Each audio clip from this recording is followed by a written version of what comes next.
You will have good days and you'll have bad days, but you will always learn something more or something new, and you will learn more overall on bad days than good days. You will learn more about yourself, you'll learn more about relationships, you'll learn about life and principles, and it'll build your character.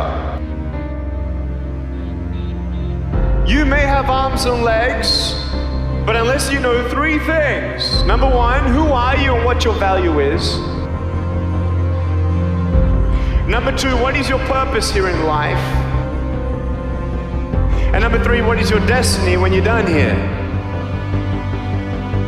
If you don't know the answers of any of those three questions, you're more disabled than I. We want the shortcut to the winner's podium. We need instant gratification.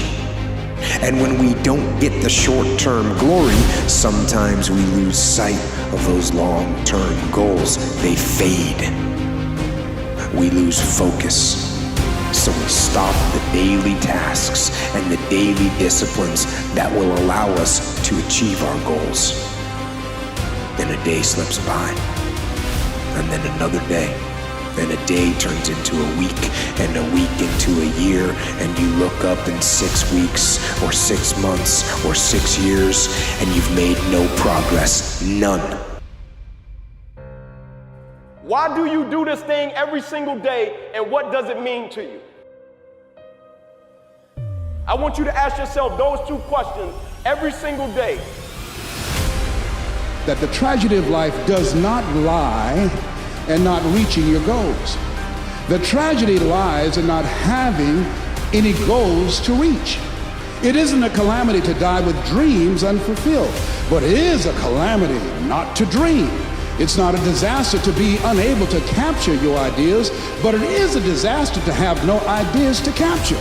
It's not a disgrace not to reach for the stars, but it is a disgrace to have no stars to reach. Right? Because we all know it. Character is not something we inherit. Character is something we got to wake up every single day. We got to fight and we got to build it. Embed that long-term goal in your mind. Burn it into your soul. Think about it. Write about it. Talk about it. Hang it up on your wall. But most important, do something about it every day.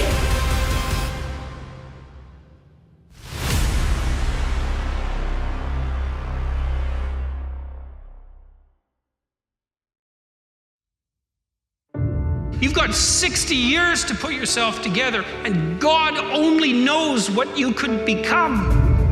And that message is so much more, it's so funny because it's such an attack, but it's so positive because there's faith there in the potential that makes up the person rather than the miserable actuality that happens to be manifesting itself at the moment. And so you've got to begin to think about the things you want to materialize in your life on a regular basis and think about it repetitiously.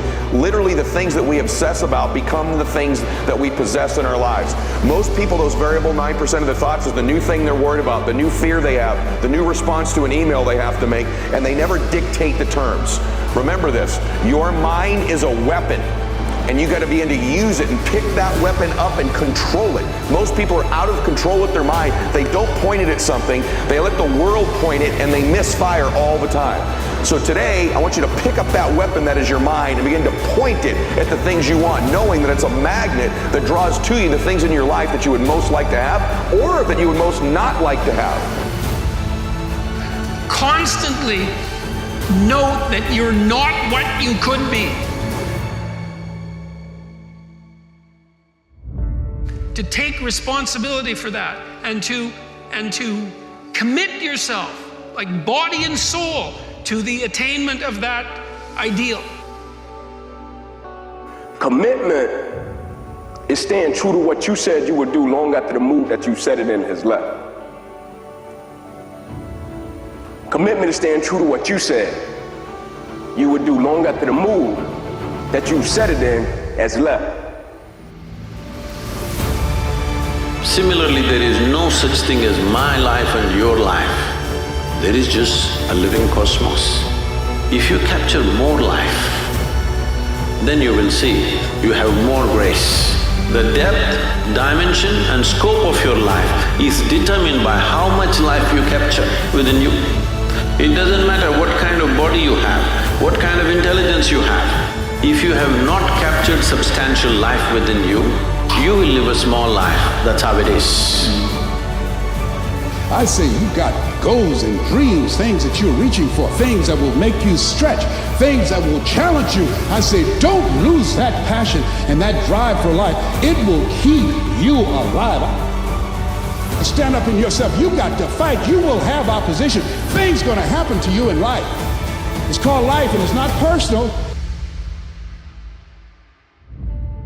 But what it takes to go down that unforgiving race to winning, they don't want to do because it's just too hard.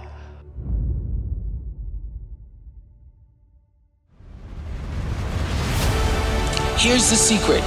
If you were to meditate for 20 years, this is where you'd finally get to. Just be yourself. But be all of you, using the energy of my personality to actually serve the purpose of my soul. And that purpose, I'm here to tell you, gets revealed to you daily. It is not just one thing. It is the thread that is connecting the dots of everything that you do. Like, is your dedication that cheap?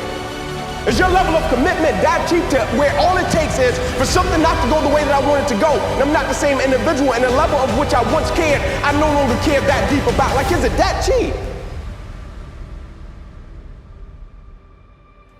Because that goal isn't going to achieve itself. It is all on you.